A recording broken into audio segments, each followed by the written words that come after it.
ఓం నారాయణ ఆది నారాయణ. ఓం నారాయణ ఆది నారాయణ ఛానల్ను ఆదరిస్తున్న గురు బంధువులకు స్వాగతం, సుస్వాగతం.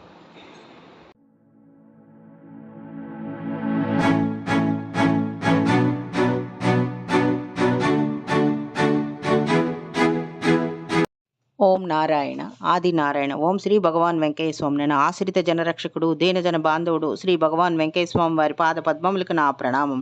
సమస్త సగుణ రూప నిర్గుణ రూప గురుదేవుల పాద పద్మములకు నా నమస్సుమాంజలి. అవధూత శ్రీ భగవాన్ వెంకయ్య స్వామి వారి అనుగ్రహంతో, సమస్త గురుదేవుల ఆశీస్సులతో, శ్రీ మొగల్చెల్ల దత్తాత్రేయ స్వామి వారి లీలా వైభవం. ఓం శ్రీ గణేశన్, ఓం శ్రీ సరస్వతి, ఓం శ్రీ గురుభ్యో నమః. ఓం నారాయణ ఆది నారాయణ. శ్రీ మొగల్చెల్ల దత్తాత్రేయ స్వామి వారి తీర్థముతో ఒక కుర్రవాడు ప్రాణం పోసుకున్న లీల ఇది. అది ఇప్పుడు స్మరించుకుందాం. ఆ రోజు ఆదివారం సాయంత్రం స్వామివారు సమాధి మందిరం మూసే టైం అయింది. స్వామివారికి హారతి ఇచ్చారు. తర్వాత సమాధి దగ్గరికి వెళ్ళి అర్చక స్వాములు నాగేంద్ర ప్రసాద్ గారు కూడా నమస్కారం చేసుకుని బయటికి వచ్చేశారు. సమాధి మందిరం కూడా మూసేశారు.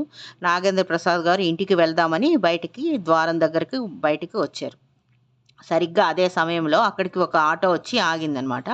ఆటో నుండి ఒక లేడీ, ఇద్దరు జెంట్స్, ఒక 16 సంవత్సరాల కుర్రాడిని చేతుల మీద పెట్టుకొని తీసుకొచ్చారు. ఆమె ఏడుస్తూ ఉందన్నమాట. స్వామే కాపాడాలి, నా బిడ్డ నా బిడ్డ మాకు కాకుండా పోతున్నాడు, స్వామే కాపాడాలని ఆమె ఏడుస్తూ ఉంది. వారు తీసుకొచ్చి ఆ కుర్రవాడిని అక్కడ చాప మీద పడుకోబెట్టారు. ఆ అబ్బాయి నోటి నుంచి నురుగు వస్తుందన్నమాట. ఆ కుర్రవాడి కండిషన్ చూసే వాళ్ళకి ఎలా ఉందంటే, ఆ అబ్బాయి ఒక గంట, ఒక 2 గంటలకు మించి బ్రతకడు అని అనిపించింది అందరికీ. వాళ్ళు ఇతన్ని నాగేంద్ర ప్రసాద్ గారిని కానీ సిబ్బందిని కానీ వాళ్ళు పట్టించుకోకుండా ఆ కుర్రవాడిని తీసుకెళ్ళి అక్కడ మా ప్రధాన మండపం చాప మీద పడుకోబెట్టారు. ఇంకా ఆవిడ ఏడుస్తూనే ఉంది కొడుకుని పట్టుకొని.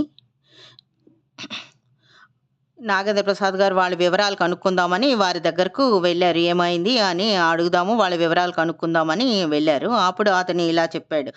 వాళ్ళ ఊరు కట్టకిందపల్లె అని, వాళ్ళ అబ్బాయి అని, భార్య బావమరిదితో తీసుకొని వచ్చినట్టు, ఆ కుర్రవాడికి ఒక వారం రోజుల క్రితం నుంచి రక్తపు వాంతులు అవుతున్నాయి. ఒంగోలు తీసుకెళ్ళి అక్కడ డాక్టర్లు పరీక్ష చేసి మందులు ఇచ్చారు. కానీ ఒక్కరోజుకే తగ్గి మళ్ళీ రెండో రోజుకి వచ్చేసాయి. తర్వాత గుంటూరులో కూడా ట్రీట్మెంట్ చేయించాము. అక్కడ ఇంకా డాక్టర్లు ఇలా చెప్పారు, ఇక్కడ ఈ అబ్బాయి బ్రతకడు, ఇంటికి తీసుకెళ్ళిపోండి అన్నారు. 4 రోజులకి సుమారు 2 లక్షల వరకు వైద్యానికి ఖర్చు అయింది. ఇక నాకు శక్తి లేదు. ఇంటికి తీసుకువెళ్ళాను. ఇంటికి తీసుకువెళ్ళిన తర్వాత అతని తండ్రి, ఆ కుర్రవాడి తాత ఇతనికి సలహా ఇచ్చారు. శ్రీ మొగల్చెల్ల దత్తాత్రేయ స్వామి వారి మందిరంకు తీసుకువెళ్ళి అతను చూసుకుంటారు అని వారి తండ్రి సలహా ఇచ్చినట్టుగా అతను చెప్పారు. తండ్రి సలహా మేరకు స్వామివారి మందిరానికి ఆ కుర్రవాడిని తీసుకొని వచ్చినట్టుగా నాగేంద్ర ప్రసాద్ గారికి చెప్పి ఇలా అన్నారు, ఇంకా మేము ఇక్కడికి తీసుకొచ్చాము మా అబ్బాయిని, ఇంకా స్వామివారిదే భారం, స్వామివారే చూసుకోవాలి అని ఏడ్చారు.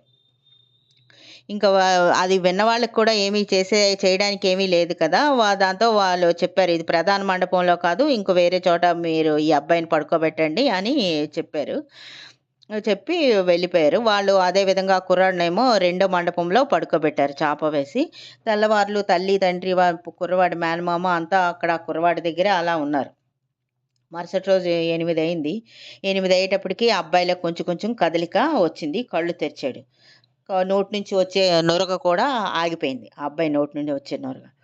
అప్పుడు ఆ కుర్రవాడి తండ్రి అర్చక స్వామి వారి దగ్గరికి వెళ్ళి తీర్థం అడిగాడు. తీర్థం అడిగితే అతను అర్చక స్వామి వారి తీర్థం గిన్నె తీసుకొచ్చి ఆ పిల్లవాడి నోట్లో ఒక 3 ఉద్దరణలు తీర్థం పోశారు. ఆ 3 ఉద్దరణలకి ఆ కుర్రవాడు ఒక్కసారిగా గుటక వేశాడు అన్నమాట. ఆ తర్వాత ఇంకో 2 గంటలు గడిచింది. 2 గంటలు గడిచిన తర్వాత కొంచెం కళ్ళు తెరిచాడు. కళ్ళు తెరిచి తల్లిని అడిగాడు, అమ్మ దాహంగా ఉంది, నీళ్ళు కావాలి అన్నాడు. దాంతో తల్లికి చాలా ఆశ్చర్యం వేసింది. అంటే 4 రోజుల తర్వాత ఒక్కసారి ఇదే కుర్రవాడు మాట్లాడడం. మంచినీళ్ళు తీసుకొచ్చి కొడుకు చేత త్రాగించింది. ఒక 2-3 గుటకలు వేశాడు. తర్వాత మధ్యాహ్నానికి ఇంకా కుర్రవాళ్ళ బాగా మార్పు వచ్చిందనమాట. అంటే 2-3 ఇంకా మాటలు మాట్లాడసాగాడు. ఇంకా చూసేవాళ్ళకి అందరికీ వారి తల్లి తండ్రికి, ఆ కుర్రవాడి మేనమామకి, చూసే భక్తులకు అందరికీ కొంచెం ధైర్యం వచ్చింది. ఈ అబ్బాయి బ్రతుకుతాడేమో అని అనిపించింది. మధ్యాహ్నంకి ఇంకా బాగా మార్పు వచ్చింది. సాయంత్రం అయ్యేటప్పటికి ఒక 2-3 చిన్న మాటలు మాట్లాడసాగాడు.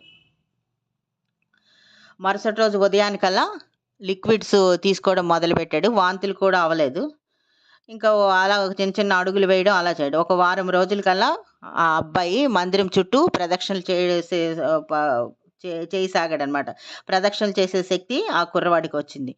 ఉదయం, సాయంత్రం స్వామివారి తీర్థాన్ని మాత్రం మర్చిపోకుండా తీసుకుండేవాడు. ఉదయం, సాయంత్రం ప్రదక్షిణాలు చేస్తూ ఉండేవాడు. అర్చక స్వాములు కూడా ఆ అబ్బాయి మీద ప్రత్యేకమైన అభిమానంతో ప్రత్యేకంగా పిలిచి తీర్థం ఇచ్చి శటకోపం, సెటారి పెడుతూ ఉండేవారు. సెటారి పెట్టి వారికి ఆ అబ్బాయికి సెటారి పెట్టి ఆ అబ్బాయికి ఆశీర్వదిస్తూ ఉండేవారు. ఇంకొక వారం రోజులైంది అంటే ఇంక 15 రోజులు అయ్యేటప్పటికి ఆ అబ్బాయి మామూలు అయిపోయాడు. ప్రదక్షిణలు చేసుకుంటూ మళ్ళీ మందిరం పనుల్లో పాలు పంచుకుంటూ ఉండేవాడు. స్వామివారి విగ్రహం, ఉత్సవ విగ్రహం కడగడం, అక్కడ ఉన్న పళ్ళాలు, స్వామివారి పూజకు వాడే గిన్నెలన్నీ శుభ్రం చేయడం అలా చేస్తూ ఉండేవాడు. కొబ్బరికాయలు కొట్టడం అలా మందిరం పనుల్లో ఆ అబ్బాయికి తోచిన సహాయం చేస్తూ ఉండేవాడు. ఇంకొక 3 రోజులైన తర్వాత అంటే సుమారు ఒక 20 రోజులైన తర్వాత వారు స్వామివారి సమాధికి నమస్కారం చేసుకొని కృతజ్ఞత చెప్పుకొని ఇంటికి వెళ్ళిపోయారు. ఆ కుటుంబం ఎప్పటికీ వస్తూ ఉంటుంది.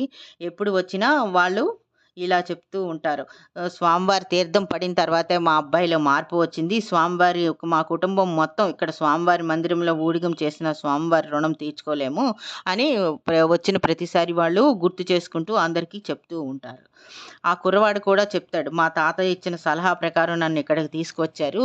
స్వామివారి తీర్థమే నన్ను బ్రతికించింది అని ఎప్పుడూ చెప్తూ ఉంటాడు. అంటే స్వామివారి తీర్థం స్వామివారు రుణం వారు చేసిన మనకి చేసిన సహాయానికి మనం ఎలాగూ కృతజ్ఞత ఎప్పుడూ చెప్పుకోలేము. కానీ స్వామివారికి మనం చెల్లించుకునే కృతజ్ఞత ఏమిటంటే భక్తి విశ్వాసాలు, స్వామివారి మీద భక్తి విశ్వాసాలు కలిగి ఉండడమే ఎప్పుడైనా. ఓం నారాయణ ఆది నారాయణ.